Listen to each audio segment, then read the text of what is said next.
Assalamualaikum warahmatullahi wabarakatuh. Selamat pagi anak-anakku sekalian. Bagaimana kabar kalian hari ini? Bu Guru berharap semua dalam keadaan sehat dan tetap semangat dalam belajar sejarah. Bertemu lagi dengan Bu Indra Wulan dalam kelas Sejarah Smart School, tempat di mana kita bisa belajar sejarah secara seru dan juga menyenangkan. Generasi smart, berkarakter, cerdas Ki.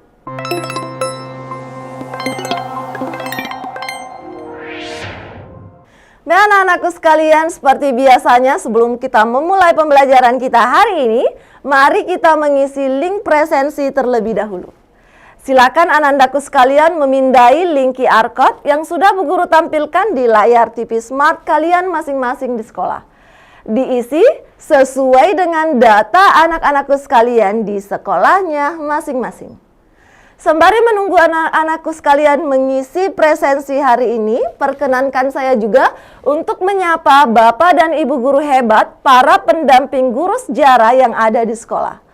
Terima kasih Bapak dan Ibu sudah sampai hari ini tetap setia dalam membersamai anak-anak kita dalam pembelajaran sejarah bersama dengan program Smart School. Baik, memulai pembelajaran hari ini seperti biasanya, Bu Guru selalu memberikan sebuah kalimat motivasi. Adapun motivasi hari ini berasal dari seorang aktivis keagamaan Indonesia. Dia juga merupakan lulusan atau alumni sejarah dari Universitas Indonesia. Ya, benar sekali. Sebagaimana yang tampil di layar TV kita sekalian, dia adalah Sohokji. Tahukah anak-anakku sekalian, Sohokji pernah menyampaikan sebuah kalimat yang sangat baik. Bahwasanya kemerdekaan merupakan sebuah mimpi yang menjadi kenyataan. Tetapi juga merupakan sebuah gedung yang kosong. Dan menjadi tugas daripada pendukung-pendukungnya untuk mengisi kemerdekaan. Apa yang Bu Guru ingin sampaikan dalam kalimat motivasi belajar hari ini adalah, anandaku sekalian, para generasi smart tentu menjadi sebuah kesyukuran bagi kita semua, karena kita semua sudah merasakan betapa nikmatnya udara kemerdekaan. Namun tentu saja kemerdekaan ini tidak sampai pada tahap ini. Tetapi bagaimana selanjutnya anak-anakku sekalian, para generasi muda yang hebat bisa mengisi kemerdekaan tersebut dengan segudang prestasi.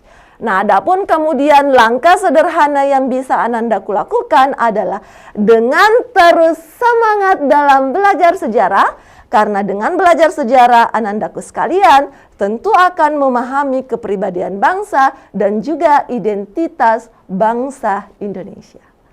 Baik anandaku sekalian, masih adakah yang ingat di pertemuan yang lalu kita sudah membahas tentang materi apa? Ya, benar sekali, kita sudah membahas tentang bagaimana pemerintahan Orde Baru yang ada di Indonesia.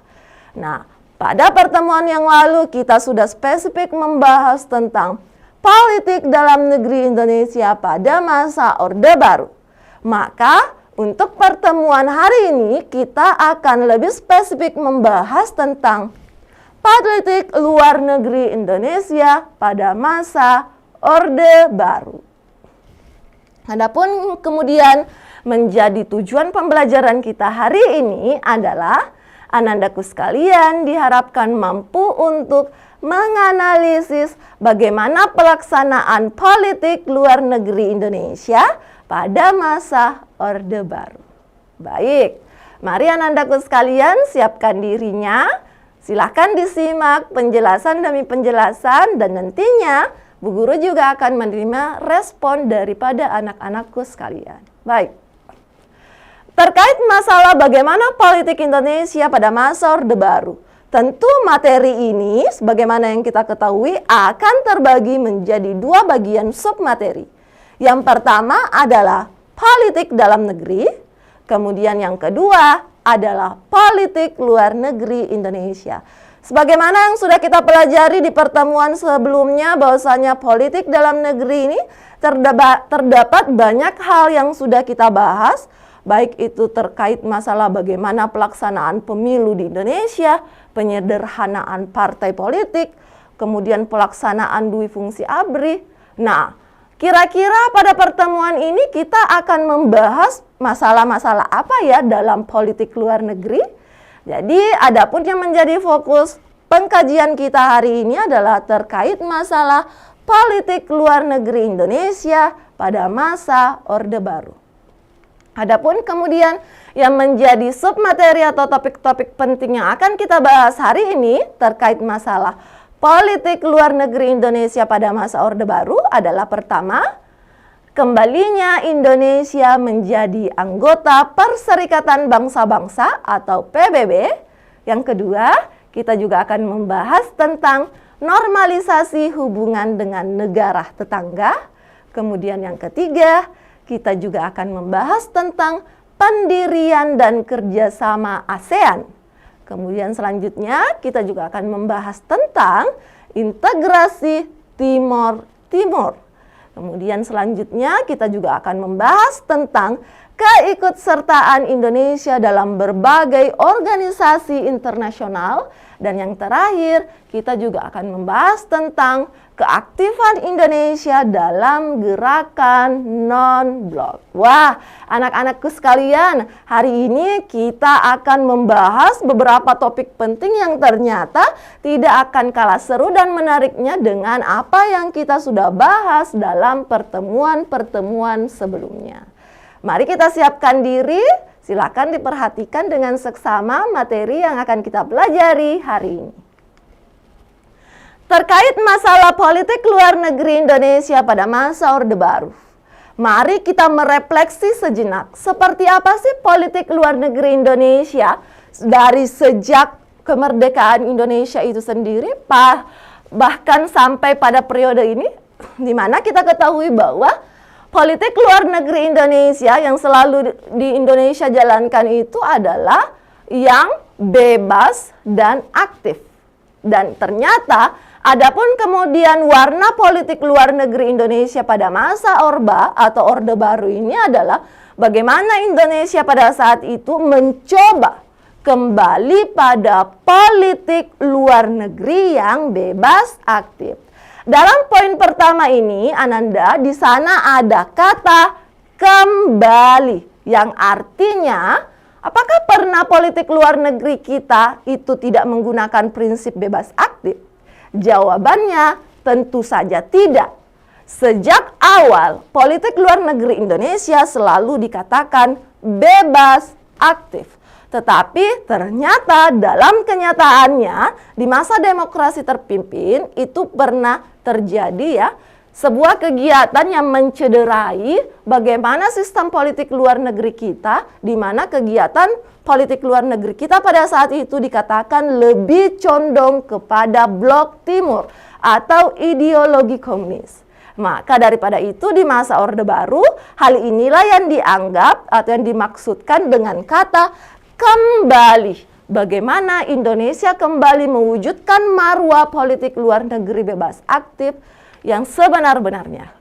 Tapi tentu dalam pelaksanaannya Nanda, politik luar negeri bebas aktif yang terjadi pada masa Orde Baru ini tentu bertolak belakang dengan pelaksanaan politik luar negeri yang terjadi pada masa Orde Revolusi atau Orde Lama, di mana ternyata dalam prinsip dan prosedur pelaksanaannya, politik luar negeri bebas aktif yang ada pada masa Orde Baru itu lebih didukung oleh kaum elit ya, yang tidak lebih adalah merupakan kelompok-kelompok pejabat-pejabat pemerintahan yang dalam hal ini dari militer. Dan hal inilah yang kemudian juga mengukuhkan sebuah pemerintahan yang sentralistik, sehingga apa yang terjadi, meskipun dikatakan bebas aktif yang notabene-nya tidak lagi memihak kepada blok timur maupun blok barat, pada kenyataannya dominasi daripada pemerintahan Soeharto itu lebih banyak juga terlihat dari bagaimana pengambilan kebijakan politik luar negeri yang ada di Indonesia. Kemudian kita lihat lagi penerapan politik luar negeri bebas aktif masa Soeharto juga dikatakan, ya, sebagaimana yang Bu Guru tadi sampaikan, bertolak belakang dengan masa sebelumnya, di mana pada pemerintahan Orde Baru penerapan politik luar negeri itu dikatakan lebih bersahabat atau low profile dibandingkan dengan pada masa Orde Revolusi atau Orde Lama, yang dimana diketahui bahwa politik luar negeri Indonesia itu lebih kepada high profile atau lebih agresif dan revolusioner.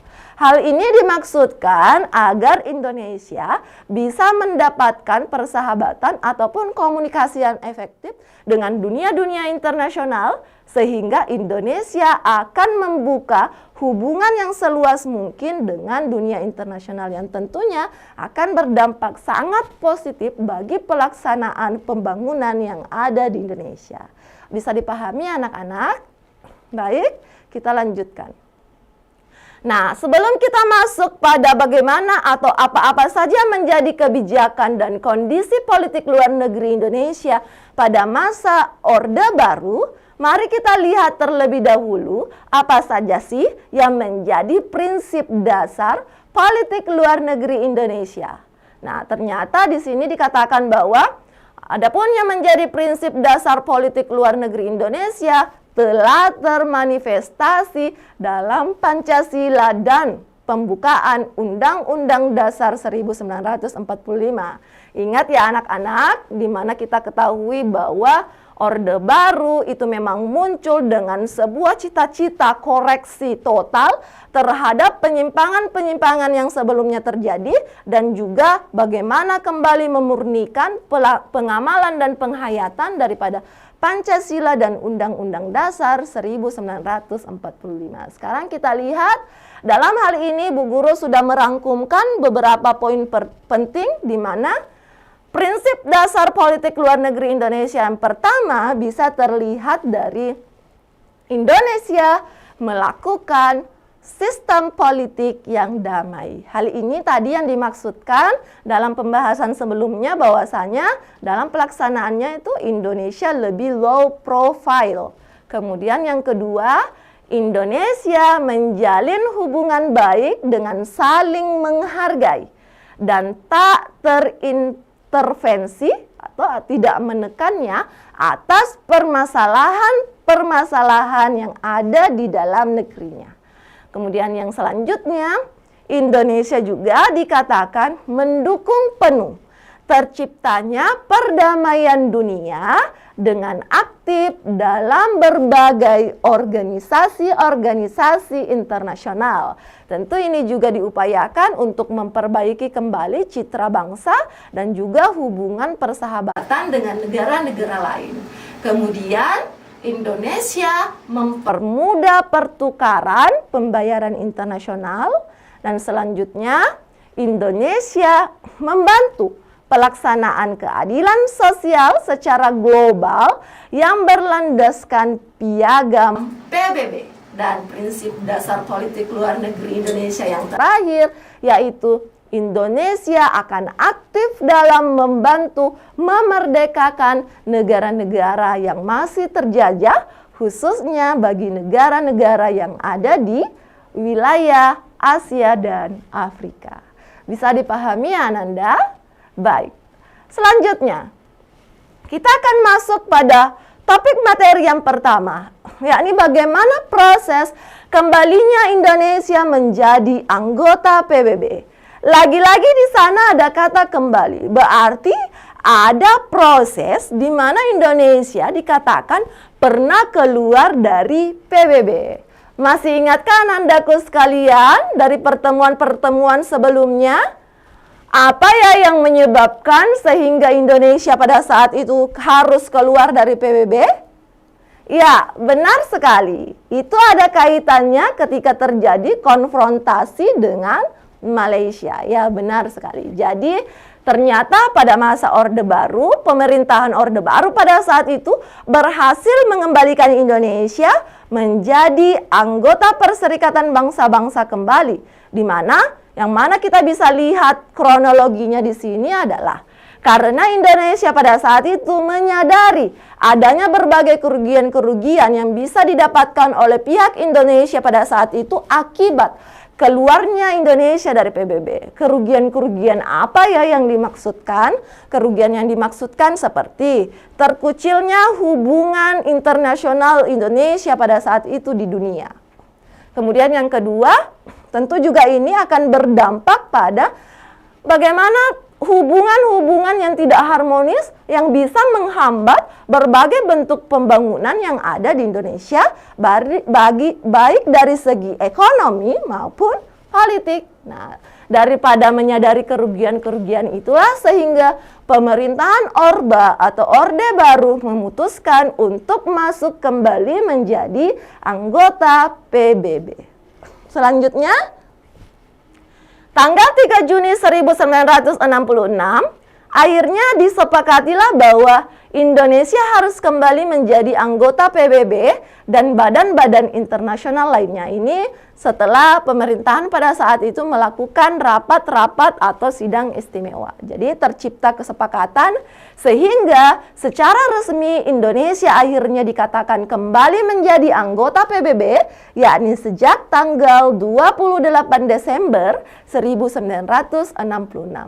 Selanjutnya, ini juga tentu menunjukkan bahwa Indonesia ya dengan adanya keinginan untuk kembali masuk ke dalam PBB ini juga mendapatkan respon yang positif di mana Indonesia tetap diterima dan kembali sebagai anggota PBB yang ke-60 pada saat itu. Nah, selanjutnya dikatakan pula bahwa selanjutnya keaktifan Indonesia di dalam PBB itu terlihat dari dipilihnya Adam Malik yang pada saat itu menjabat sebagai Menteri Luar Negeri Indonesia sebagai Ketua Majelis Umum PBB untuk masa sidang 1974. Jadi luar biasa sekali, bukan sekedar masuk dalam PBB kembali tetapi juga sudah bisa melakukan kerjasama dan aktif dalam berbagai kegiatan-kegiatan yang dibawakan oleh atas nama Perserikatan Bangsa-Bangsa. Baik, selanjutnya kita akan masuk pada materi tentang bagaimana normalisasi hubungan dengan negara tetangga. Adapun normalisasi hubungan yang dimaksudkan di sini antara lain adalah antara Indonesia dengan Singapura dan antara Indonesia dengan Malaysia. Sekarang kita lihat yang pertama. Bagaimana Indonesia memulihkan hubungannya dengan Singapura yang pada saat itu melalui perantara dalam hal ini Habibur Rahman yang merupakan Duta Besar Pakistan untuk Myanmar. Di mana tahap awal yang dilakukan itu justru datang dari aksi tindakan Indonesia yang memberikan nota persetujuan atau kesepakatan atau nota pendukung terhadap kemerdekaan yang diterima oleh Singapura pada saat itu di tahun 1966, di mana selanjutnya respon balik yang diberikan oleh Singapura pada saat itu dengan memberikan nota jawaban bahwasanya Indonesia dan Singapura kembali membangun hubungan diplomatiknya. Kemudian yang selanjutnya tentu terjadi juga normalisasi hubungan antara Indonesia dan Malaysia, di mana hal ini dimulai dari adanya perundingan Bangkok yang terjadi pada tanggal 29 Mei hingga 1 Juni 1966. Di mana hal ini ditujukan untuk memulihkan hubungan diplomatik penandatanganan perjanjian antara Indonesia yang pada saat itu diwakili oleh Menteri Luar Negerinya yakni Adam Malik dengan Malaysia yang diwakili oleh Tun Abdul Razak yang pada saat itu terjadi dalam kronologi 11 Agustus 1966. Namun, kira-kira apakah yang dilakukan pada saat itu dalam segi politik atau kebijakan luar negeri hanya pada ranah normalisasi hubungan? Ternyata Indonesia dalam kenyataannya juga pernah melakukan pemutusan hubungan dengan Tiongkok, di mana hal ini dimaksudkan karena pemerintah Indonesia pada saat itu dalam hal ini Soeharto menyalahkan Tiongkok ya, karena Cina pada saat itu dinyatakan mendukung usaha kudeta yang dilakukan oleh Partai Komunis Indonesia di tahun 1965 yang kemudian kita kenal dengan istilah G30S 1965. Ditambah lagi, ini merupakan respon pemerintah dari adanya demonstrasi keras yang dilakukan oleh massa atau masyarakat Indonesia pada saat itu terhadap kekecewaan atas tindakan daripada Tiongkok yang tidak mengibarkan bendera setengah tiang pada prosesi pemakaman ya para korban-korban gerakan 30 September 1965 atau yang selanjutnya kita kenal dengan istilah pahlawan revolusi. Namun dalam perkembangannya, dalam periode-periode berikutnya, hal ini kemudian bisa diselesaikan dengan akhir atau yang baik anak-anak. Kenapa? Karena Indonesia nantinya akan kembali memulihkan hubungannya dengan Tiongkok karena Indonesia menyadari bahwasanya Cina atau dalam hal ini Tiongkok merupakan negara dengan posisi yang sangat krusial termasuk atau terlebih dalam wilayah-wilayah bagian Asia Pasifik. Baik, selanjutnya kita akan masuk pada materi tentang pendirian dan kerjasama ASEAN. Anandaku tentu mengetahui ya, fokus dari ASEAN itu adalah organisasi ya di negara-negara Asia Tenggara, di mana dikatakan dalam hal ini Indonesia menjadi salah satu pemrakarsa dari didirikannya organisasi ASEAN atau Association of Southeast Asia Nation, yang mana ini dilaksanakan pada 8 Agustus 1967. Nah, di mana pada saat itu terdapat juga delegasi-delegasi pendiri ASEAN yang lain seperti dari Indonesia sendiri, ada Adam Malik di foto pertama di slide kita, Nanda.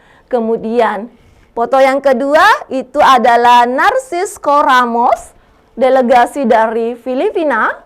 Kemudian di foto ketiga itu ada Tun Abdul Razak, itu merupakan delegasi dari Malaysia. Kemudian yang keempat ada S. Rajaratnam dari Singapura. Dan yang terakhir ada Tanat Homan yang merupakan delegasi dari Thailand. Jadi hal inilah nanti juga yang akan didukung lagi dengan perkembangan Asia Tenggara itu ya, bagaimana memulihkan atau meningkatkan kerjasama antar negara-negara Asia Tenggara dengan terlihatnya beberapa negara lain yang ada di Asia Tenggara juga turut serta menjadi anggota daripada ASEAN. Baik, selanjutnya kita akan masuk pada materi tentang integrasi Timor Timur. Dari kata integrasi yang merupakan dari kata integrate, berarti bagaimana mengintegrasikan atau menjadikan Timor Timur itu menjadi persatu atau bersatu dengan wilayah Indonesia. Nah, hal ini dilatar belakangi dengan adanya sebuah peristiwa penting yang terjadi di Timor Timur pada saat itu, Ananda, yakni tepatnya pada tahun 1975, di mana di Timor Timur sendiri itu terjadi sebuah kekacauan politik ya, karena adanya berbagai kepentingan yang berbeda-beda antara partai-partai politik yang ada di sana. Sementara terjadinya kekacauan, ternyata Portugis pada saat itu yang berdiam di sana justru memilih untuk meninggalkan Timor Timur. Maka Timor Timur yang kemudian diwakili oleh para pemimpin partai politiknya dalam hal ini pada saat itu ya melakukan pertemuan lantas memilih untuk kemudian menjadi bagian dari Republik Indonesia. Dan tentu hal ini mendapatkan respon positif daripada pemerintah Indonesia pada saat itu, di mana hal ini terlihat dari Indonesia menyambut baik pemerintahan tersebut. Jadi Timor Timur dalam hal ini selanjutnya menjadi bagian Indonesia, tepatnya pada bulan Juli 1976 dan dijadikan sebagai provinsi di Indonesia yang ke-27 atau provinsi ke-27 di Indonesia. Selanjutnya kita akan melihat seperti apa keikutsertaan Indonesia dalam berbagai organisasi-organisasi internasional. dalam yang sudah Bu Guru rangkumkan dalam slide kita hari ini ternyata pada masa politik ya, politik luar negeri yang dijalankan pada masa Orde Baru, ini bisa ditandai dengan keaktifan atau keikutsertaan Indonesia dalam berbagai organisasi internasional seperti yang pertama, OPEC atau Organization of Petroleum Exporting Countries. Ini tentunya bagaimana Indonesia bisa ya meningkatkan ataupun mempertahankan ketahanan sumber daya yang ada di Indonesia pada saat itu. Kemudian di lain pihak Indonesia juga tergabung atau ikut serta dalam CGI atau Consultative Group on Indonesia ya, di mana di sana ini terkait masalah grup konsultasi yang ada di Indonesia. Kemudian yang ketiga, Indonesia juga termasuk dalam Asia Pacific Economic Cooperation atau APEC. Selanjutnya Indonesia juga termasuk dalam International Monetary Fund atau IMF. Kemudian Indonesia tergabung juga dengan World Bank, dan yang terakhir Indonesia juga tergabung dengan Organisasi Konferensi Islam. Tentu masih banyak organisasi-organisasi yang lain Ananda yang tidak mungkin Bu Guru bisa sebutkan satu persatu. Anandaku bisa juga menggali dari beberapa referensi yang mungkin ada di sekolah kalian masing-masing. Dan mungkin juga akan ada tambahan informasi dari guru-guru pendamping sekolahnya yang ada di sekolah Anandaku masing-masing. Baik. Selanjutnya kita akan masuk pada materi tentang keaktifan Indonesia dalam gerakan non-blok. Di mana kita ketahui Ananda bahwa sejak awal Indonesia memang menjadi salah satu negara pendiri dari GNB atau yang kita kenal dengan gerakan non-blok. Namun adapun kemudian peranan Indonesia pada masa Orde Baru tersebut ini semakin meningkat justru pada masa Orde Baru, di mana hal ini terlihat dari keaktifannya berupa Indonesia menjadi tuan rumah konferensi tingkat tinggi yang ke-10 pada September 1992 yang ternyata diadakan di Jakarta. Hal ini juga yang menjadi hal pertama setelah Perang Dingin berlangsung itu reda akibat dibubarkannya Uni Soviet, sehingga pada konferensi tingkat tinggi GNB atau gerakan non-blok ini Indonesia di bawah pimpinan Presiden Soeharto pada saat itu dikatakan menjabat sebagai Sekretaris Jenderal atau Sekjen daripada gerakan non-blok 1995. Wah, berarti mulai dari pendirian ya terlihat dari periode-periode sebelumnya Indonesia sudah sangat besar memprakarsai bagaimana terbentuknya gerakan non-blok, ditambah lagi pada masa Orde Baru keaktifan dan keikutsertaannya ini semakin besar ya karena adanya kegigihan langsung yang dikomandai oleh Presiden Soeharto pada saat itu. Baik Anandaku sekalian, selanjutnya kita akan membahas tentang seperti apa keberhasilan Orde Baru ya dalam kaitannya dengan efektivitas politik luar negeri yang ada di Indonesia. Nah, di sini lagi-lagi Bu Guru sudah merangkumkan beberapa poin penting di mana salah satu hal yang dianggap sebagai keberhasilannya adalah Indonesia berhasil memperbaiki citranya sebagai negara yang stabil baik secara ekonomi maupun politik. Kemudian yang kedua, Indonesia juga dikatakan berhasil memperbaiki citranya sebagai negara yang bersahabat dan tidak lagi konfrontatif. Ini tadi ya Bu Guru sudah jelaskan bahwasanya memang kebijakan-kebijakan politik luar negeri yang diambil pada masa Orde Baru itu lebih bersifat low profile atau bersahabat. Kemudian yang ketiga, Indonesia dikatakan berhasil menginisiasi berdirinya ASEAN sebagaimana yang sudah kita bahas sebelumnya. Kemudian yang keempat, Indonesia berhasil meraih posisi ketua. Wah, luar biasa ya. Jadi organisasi OKI Indonesia pada saat itu berhasil terpilih menjadi posisi ketua. Kemudian yang kelima, dari segi organisasi APEC sendiri ya, gerakan non-blok itu juga ini sangat gencar dilakukan oleh Indonesia pada saat itu, di mana dibangun kerjasama yang baik itu terlebih antara negara-negara yang berada di kawasan wilayah Asia Pasifik, yakni di bidang ekonomi. Kemudian selanjutnya Indonesia juga berhasil melakukan perbaikan hubungan luar negeri Indonesia dengan negara-negara barat dan juga negara-negara tetangga. Kenapa negara-negara barat, anak-anak? Tentu ya, ini berkaitan dengan yang sebelumnya.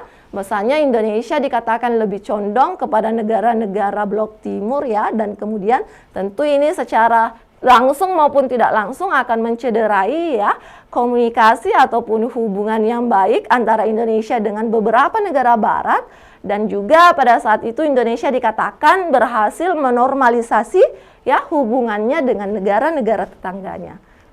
Kemudian selanjutnya dikatakan pula keberhasilan daripada Orde Baru ini adalah banyak mendapatkan dukungan ekonomi yang terus mengalir ke dalam negerinya, sehingga lambat laun terciptalah stabilitas ekonomi nasional yang lebih baik. Baik anak-anakku sekalian, kira-kira seperti itu materi yang bisa Bu Guru sampaikan hari ini terkait masalah pelaksanaan politik luar negeri Indonesia pada masa Orde Baru. Selanjutnya, mari kita melangkah pada sesi Mari Berlatih, di mana pada sesi ini seperti biasa kita akan menyelesaikan beberapa pertanyaan yang sudah Bu Guru siapkan. Anandaku sekalian bisa memberikan respon secara langsung ya. Kemudian bisa juga memberikan respon melalui kolom chat. Baik, mari kita beralih pada pertanyaan yang pertama. Bukti bahwa Indonesia sebagai anggota ASEAN telah melaksanakan politik luar negeri yang bebas aktif antara lain turut serta berpartisipasi dalam meredakan pertikaian antar praksi di Kamboja pada tahun 1988. Kira-kira adakah anak-anakku yang tahu dengan cara apa Indonesia menyelesaikan pertikaian tersebut? Apakah A. menyediakan tempat untuk pelaksanaan Jakarta Informal Meeting? Kemudian B. memberikan bantuan senjata kepada kelompok independen? Atau C. memberantas hama yang tepat? Kemudian D. menjadi penengah antara keempat praksi yang sedang bertikai.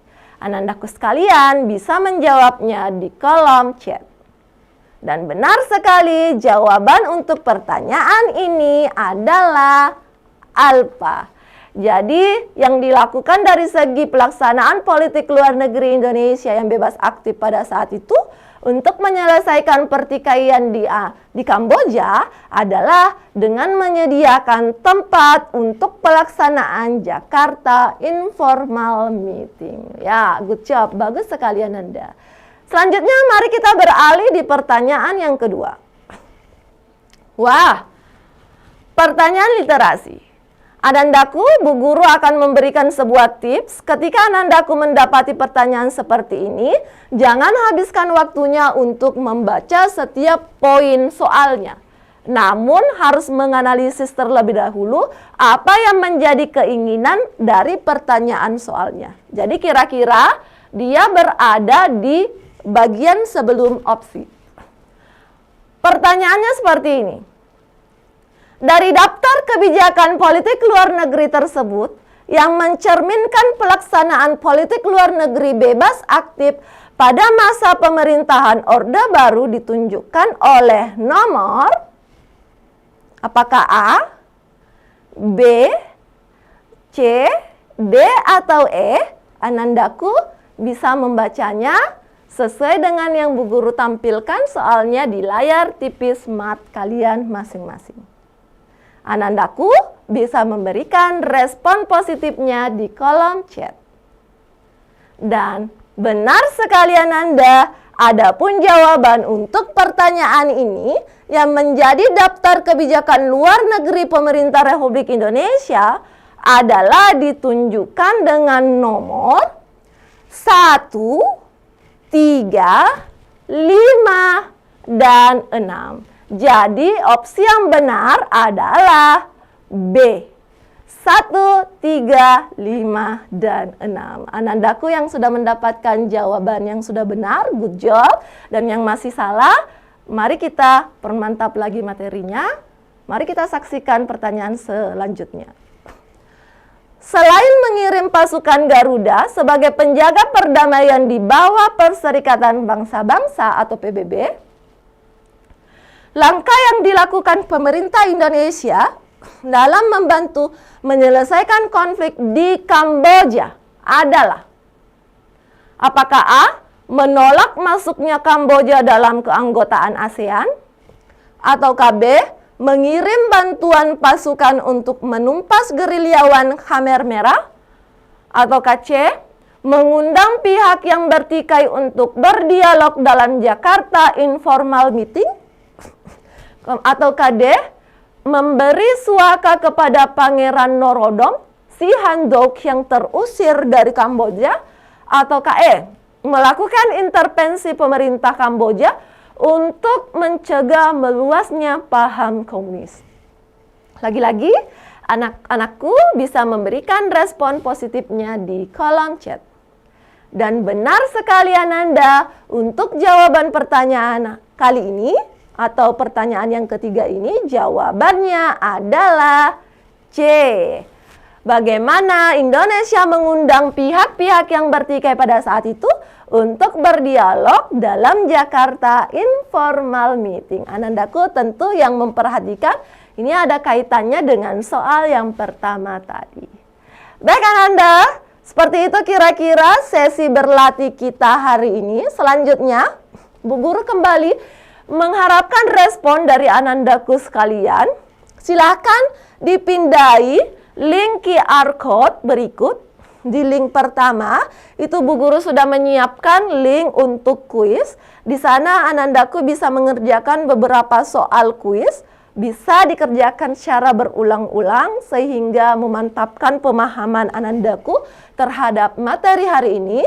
Kemudian di link QR code yang kedua itu terdapat form refleksi. Seperti biasa, Bu Guru membuka diri bagaimana dari pihak Bapak dan Ibu Guru pendamping yang ada di sekolah maupun Anandaku sekalian bisa memberikan masukan. Kira-kira hal-hal apa saja yang Bu Guru harus perbaiki dalam pembelajaran kita hari ini. Baik Anandaku, kira-kira demikian dulu perjumpaan kita hari ini. Bu Guru ingin mengucapkan terima kasih atas atensi dan perhatian Anandaku sekalian di sekolahnya masing-masing. Bu Guru ingin mengucapkan tetap semangat dalam belajar sejarah, tetap semangat dalam mengenali identitas bangsa kalian, karena kalianlah yang akan menjadi generasi emas di dalam bangsa ini. Bu Guru tutup perjumpaan kita hari ini dengan salam kebanggaan kita, salam Smart School, generasi smart, berkarakter, cerdas Ki.